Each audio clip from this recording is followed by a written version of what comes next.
서울시가 광화문 광장에 설치한 애국당의 불법 천막, 불법이라기보다는 제가 봤을 때는 정치적 천막을 오늘 새벽에 6.25 날 새벽에 강제 철거를 시도했습니다. 새벽 5시 10분에 애국당이 광화문 광장에 설치한 차양막 3동 및 적치물 철거를 위한 행정 대집행에 나섰다고 합니다. 서울시 직원, 소방재난본부, 종로구 중구 직원, 용역업체 직원 등 400명이 참여를 해서 지금 철거를 했는데요. 이 과정에서 천막을 지키던 애국당 당직자, 지지자들이 거세게 항의하며 물리적 충돌을 이렇게 빚었습니다. 1시간가량 이어진 행정 대집행에서 대형 천막 1동을 제외한 시설물들은 철거됐고 애국당 당원 지지자들은 마지막 남은 천막에서 점거 논성을 벌이고 있습니다. 애국당은 2017년에 박근혜 전 대통령 탄핵 판결이 나오는 그날 사망을 한 5명의 애국 열사에 대한 진상규명을 요구하며 지난 5월 10일 광화문 광장에 천막을 기습적으로 설치했습니다.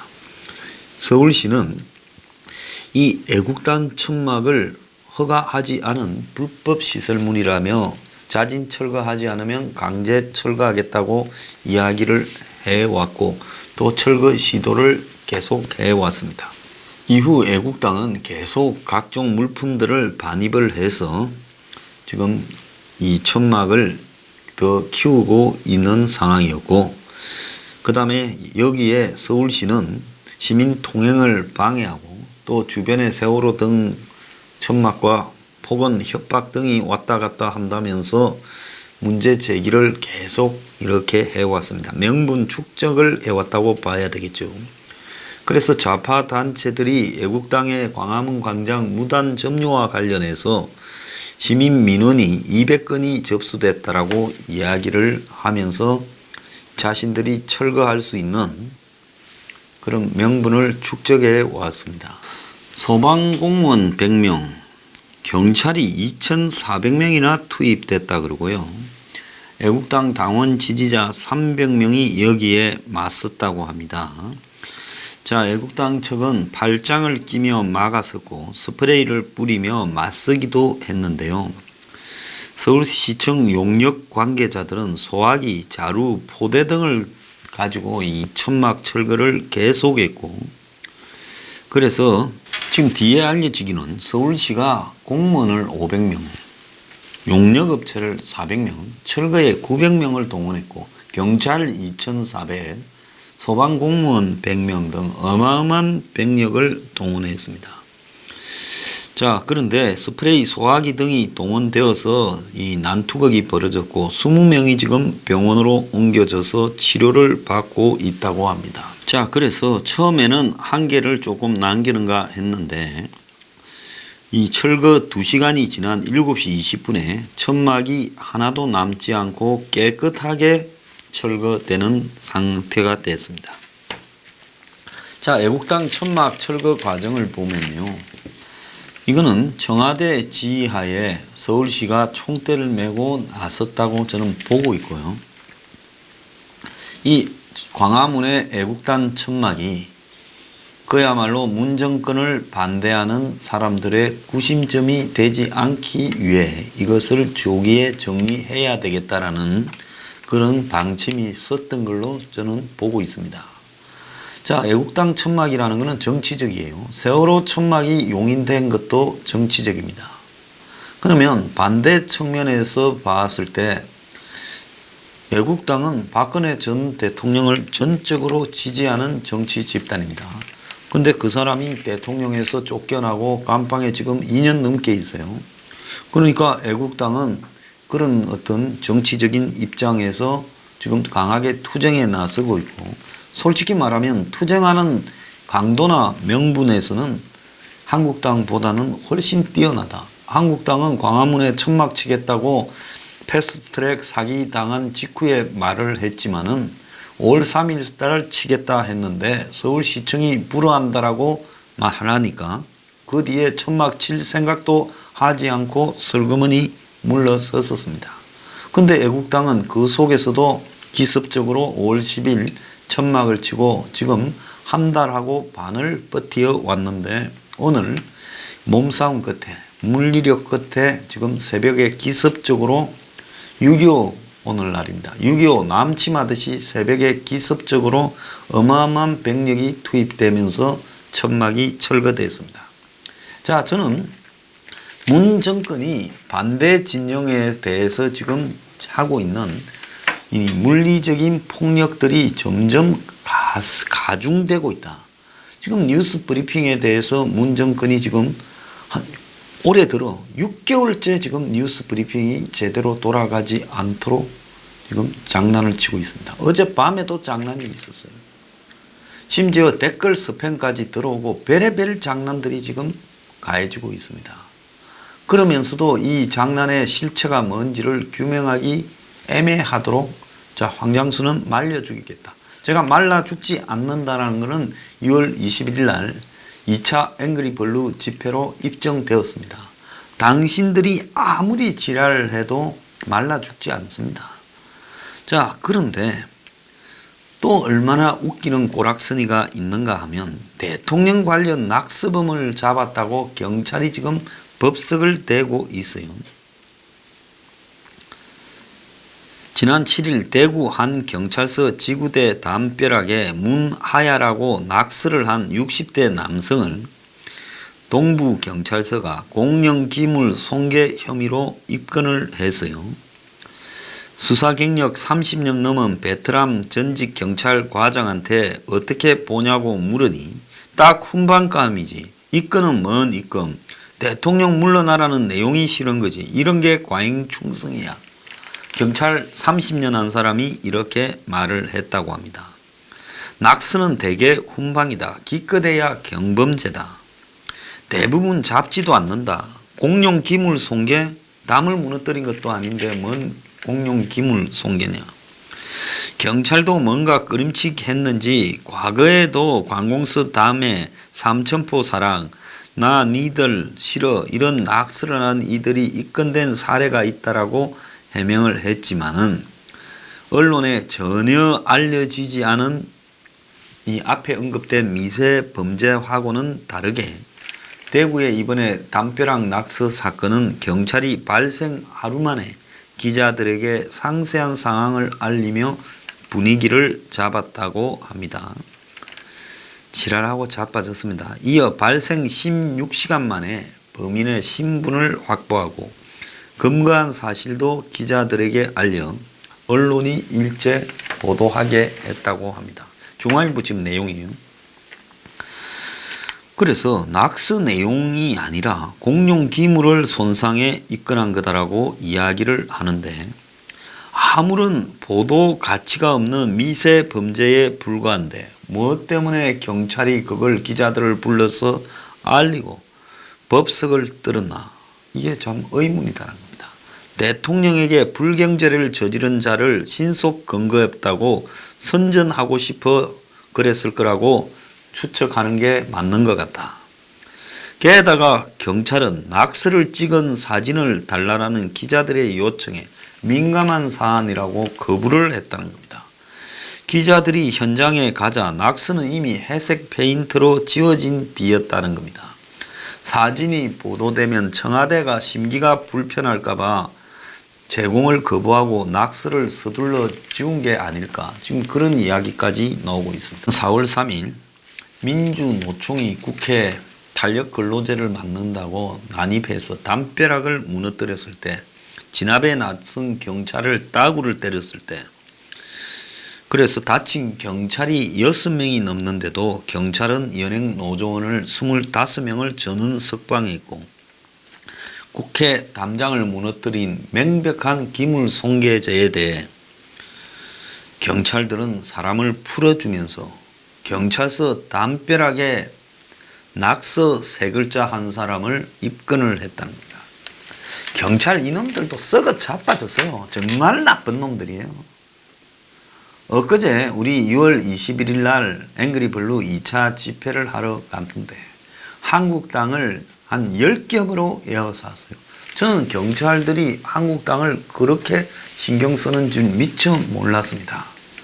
자, 그러면서 사과나무를 전달하러 가고 가겠다니 바깥에 한국당 현판 밑에 놓고 가라고 합니다. 우리는 그거는 전달이 아니다. 안에 넣어놓고 가겠다니 사람 없어서 받을 사람 없다. 근데 셔터를 당신들이 내놨으니 원래는 셔터가 퇴근해도 올라가 있을 거 아니냐. 한밤중에나 내려오는 거지. 지금 시간이 7시밖에 안 됐는데 뭔 셔터를 내두냐 정당이. 자, 셔터 올려라. 그러면 넣고 가겠다니 그걸 안 해가지고 몸싸움 벌어지고 욕설이 오가고 그래가지고 마치 불법 행위를 하면 해산시킨다는 경고방송이 3차례 나가고 그래서 큰 사고가 나기 직전에 겨우 셔터 올리고 사과나무를 주고 갔습니다. 하물며 제가 요즘 느끼고 있어요. 경찰이 굉장히 자세나 태도가 건방져가고 있다. 그날 집회에 나왔던 한 경찰관이 보인 태도는요. 당신들이 늦게 왔잖아 이야기를 합니다. 그래서 기다리다가 6시 퇴근했는데 웃자라고 이야기를 합니다. 제가 그렇게 하는 걸 보면서요. 저도 집회나 시위를 20대부터 숱하게 해온 사람입니다. 웬만하면 경찰은 현장에서의 이 시위대의 리더들에게 자극하지 않고 적당히 원만하게 서로 마무리 지어 가려고 하는 그런 속성을 가지고 있습니다. 자, 우리 앵그리블루 집회가 폭력을 행사한 적도 없고요. 처음 집회했을 때는 몇 명 안 올 거라고 교통경찰 몇 명 보냈다가 막판에 좀 당황했지요. 자, 이제는 집회 내용이 예민하니까 현장에도 해당 경찰서 그리고 아마 본부에서 온 걸로 보이는 각종 정보 요원이 득실했고 행진할 때도 곳곳에서 수많은 교통경찰들이 나와가지고 수시로 행렬을 자르면서 뒤에서 오는 분들에게 산만하게 이렇게 허트렸어요. 그럼에도 불구하고 우리는 꾹 참고요. 그야말로 교통 질서에 협조하면서 단 한 건도 위법을 저지르지 않으면서 갔었습니다. 그런데 한국당 앞에서 시대 지도부를 능욕하는 모습에 제가 화가 나서 함소리 했습니다. 너네들 이딴 식으로 문정권 바뀌어서 간이 배 밖에 나온 듯이 설치지 말라고 했어요. 그래서 그날 제가 아예 그냥 잡아가라. 나도 뉴스 브리핑 하는 것도 힘들고 그렇다고 어디 가서 쉴 수도 없고 그러니 내 경찰서 가서 좀 쉬겠다. 깜빵 가서 좀 쉬겠다 싶어서 내 여기서 너네들이 사과나무를 못 넣게 하면 끝을 볼 거니까 잡아가라 그랬어요. 밤새도록 해보자 그랬어요. 그래서 이걸 못 넣으면 오늘 집회는 여기서 끝내고 여기서 끝장을 봅시다고 제가 시대 통솔하시는 분들한테 전달하기도 했습니다. 자, 지금 인권과 법치를 강조하는 경찰이 민노총들한테는 빌빌 기고 얻어맞고 다니면서 지금 이 보수 성향을 가진 시위대들이나 이런 사람들한테는 정권에 반대하는 사람들한테는 어마어마한 압박을 하고 있습니다. 자, 전대비라는 무슨 단체가 김정은이 풍자하는 이런 글들을 이렇게 대자보를 붙였다가 지금 압박에 시달린다 하는데요. 그 정도는 각오를 하세요. 솔직히 말하면 이 정권에서 싸우면서 좋은 것만 취하고 나쁜 것들은 취하지 않는 방법은 없습니다. 그러니까 용기 있는 자가 싸우고요. 용기 없으면 싸우지 말아야 됩니다. 갈수록 더 심해질 거라고 보고 있습니다. 한간에는 저보고 그래요. 황 소장이 안 잡혀가는 거는 문정권과 모종에 뭐가 있기 때문에 지랄하고 자빠졌네. 내가 문재인에 대해서 개인 차원에서 가장 중요한 폭로들을 많이 했다고 자부하는 사람입니다. 내가 안 잡혀가는 것은 사실만을 이야기할 뿐이고 남들처럼 괜히 오버하거나 이 터집이 잡힐 이 짓거리들을 안 하기 때문이죠. 자, 제가 뭘 폭로할 때 난들 잡혀간다라는 생각을 안 하고 하겠습니까? 하지만은 사실이고 명분이 옳은 일을 용기를 가지고 발표하는 부분에 대해 뭐 저는 그러고도 잡아간다면 그건 어쩔 수 없는 일이다. 내 끝까지 한번 붙어보겠다라는 각오로 하고 있는 거죠. 자, 이런 진짜 엄혹한 시절에 저는 제가 50대 지금 다시 돌아간 상황으로 느끼면서 살고 있습니다. 여러 가지 제 주변에서 나타나거나 보이는 그런 행태들이 그런 시절에 제가 살면서 학생운동이나 사회운동을 하던 때와 비슷한 압박을 느끼고 살아가고 있습니다. 자, 그래서 지금 경찰이나 검찰이나 다 정권의 주구가 되어서 문재인의 시키는 대로, 권력이 시키는 대로 반대 진영을 압박하려고 합니다. 자, 그렇지만은 저는 사실관계들을 폭로하고, 그래서 그렇게 사실을 폭로한 것이 명예훼손이라고 또 그걸 붙어보겠다면 저는 제가 감수합니다. 그렇지만은 사실관계를 이야기하는 부분에 어떤 비겁함도 없이 부딪혀야 되겠다라는 생각은 분명하게 하고 있어요. 자, 그래서 저희들이 북한의 석탄 정제유 밀무역을 조사하라, 우리들 병원 1,400억을 조사하라고 한국당이 겁이 나서 말하지 않는 부분도 말을 하고 있는 겁니다. 뭐 한국당이 이야기하지 않았느냐? 그거요, 황교안 똘마니 들이니까 나한테 그런 이야기를 하는 거예요. 우리 집회에서 그걸 공격할까 봐 집회하기 전에 지도새도 모르게 고요하게 이야기했어요. 황장수를 안 잡아가는 것은 절 건드렸을 때 나타날 후유증을 두려워하는 겁니다. 저들은 알고 있을 거예요. 그렇지만은 일정한 가이드라인에 명분만 생기면 언제든지 잡아가려고 하겠죠. 다만 지금 그런 부분들을 아슬아슬하게 이렇게 걸치면서 또 폭로할 거는 폭로해 가고 있기 때문에 자신들이 정리할 수 있는 충분한 명분에 도달하지 못했기 때문에 지금 간접적으로 뉴스 브리핑을 말라 죽이는 것이 좋다고 저렇게 방해를 하고 있다. 그렇게 보는 겁니다. 재정적 부분부터 다 말라 죽이겠다고 저렇게 하는 거겠죠. 자, 그래서 제가 좀 당부하고 싶은 건요. 지금 걸리는 사람들 보면 공연하게 정말 핵심적이고 본질적인 걸로 타격을 입히지 못하면서 공연하게 공갈 협박이니 허위사실이니 이런 것들로 코가 끼입니다. 제가 공연하게 허위사실이나 공갈 협박을 말하지 않습니다. 저는 말을 하면 사실만을 분명하게 이야기를 합니다. 대중들에게 돈벌이 하겠다고 이렇게 벌겋게 그냥 거짓말을 달아가지고 사기치지 않습니다. 그러니까 정권이 유튜브를 통해 저를 어떻게 좀 해보려고 해도 제가 명백한 허위사실을 말한 적이 한 번도 없기 때문에 어떻게 못해서 좀 말라 죽이는 쪽으로 택해서 제이 드루킹 같은 것들이 붙어서 유튜버가 협조하는지 안 하는지 어떤지 모르겠지만은 지금 계속 뉴스 브리핑을 이렇게 쪼고 있는 거죠. 만약에 그러지 않다면 지금 저희들이 6, 70만, 80만을 갔다고 봅니다.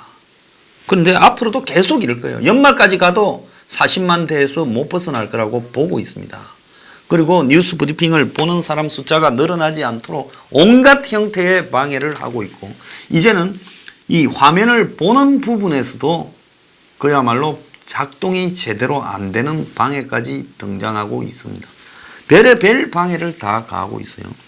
자, 그래서 문 정권이 애국당 천막을 이렇게 지금 철거하고, 그 다음에 대통령 낙서범을 가지고 마치 대단한 범죄인을 잡은 것처럼 법석을 대고, 그리고 문 정권에 반대하는 사람들을 말라 죽이거나 공갈 협박으로 몰고 가는 부분들, 지금 하는 형태는 전두환 시대 50보다 훨씬 더하다고 보고 있습니다. 자, 그런 시대를 살아가는데요. 그런데 언론이 과연 50 시대인가라고 글을 이렇게 쓸 수 있냐? 앵그리 블루 2차 집회에 대해서 단 한 줄도 보도하지 않은 언론들이 대부분이다. 0.01%의 언론만이 사진 몇 장으로 그 다음에 반중 시위를 했다고 보도했을 뿐이다. 자, 이게 뭘 의미하겠습니까? 언론 너네들도 똑같은 놈 앞잡이들이라는 거죠. 자, 앞으로 이런 현상이 더욱 심화될 겁니다. 저는 이번 집회를 할 때 언론 보도에 별 신경을 안 썼어요. 왜? 어차피 보도하지 않는다. 이건 정책적인 거다. 좌파들은 황장수를 건드려서 키워줄까 봐. 보통 같으면요, 저희들이 주장한 내용, 반중, 친미, 친일을 주장했다 하면 이거 시비 겁니다. 세컨들이 보이콧을 때려라 했다. 이 맥노 집단이라고 시비 겁니다.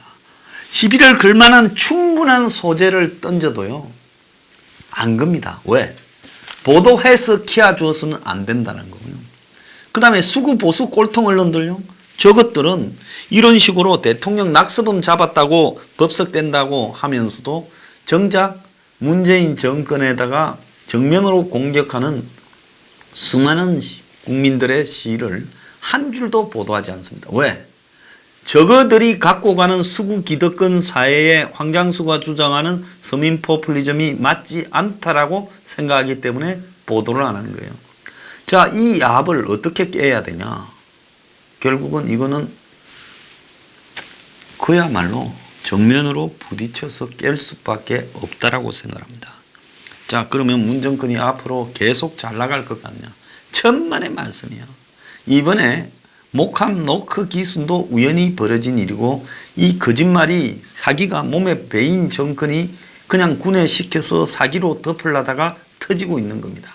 곳곳에서 이런 일이 터질 거예요. 김정숙이 무슨 대기업 CEO들을 10명이나 불러서 오찬을 한다? 이건 이제 최태민 수준에 가고 있는 거예요. 그리고 무슨 BTS를 갖다가 불러다가 프랑스에 뭐 문재인 따라가는데 공연시키고 시계 한 개씩 줬다? 웃기고 있는 건방진 이야기예요. 자, 그냥 한국 최고의 자유로운 영혼인 팝 아티스트를 왜 정권이 개입해서 끌고 다니냐는 거예요. 그리고 내년에 무슨 5.18 행사에도 BTS가 와야 된다? 그런 순간에 BTS는 그야말로 밥이 되는 겁니다. 그래서요, 이 정권의 안하무인과 오만함과 이 무단 공안 공포 통치가 그게 이러고 있는데요, 우리가 이제 이런데 앞장선 놈들을 전부 기억해서 머릿속에 담겨두고 또 적어놔야 되는 거예요. 이 자들을 절대 용납해서는 안 됩니다.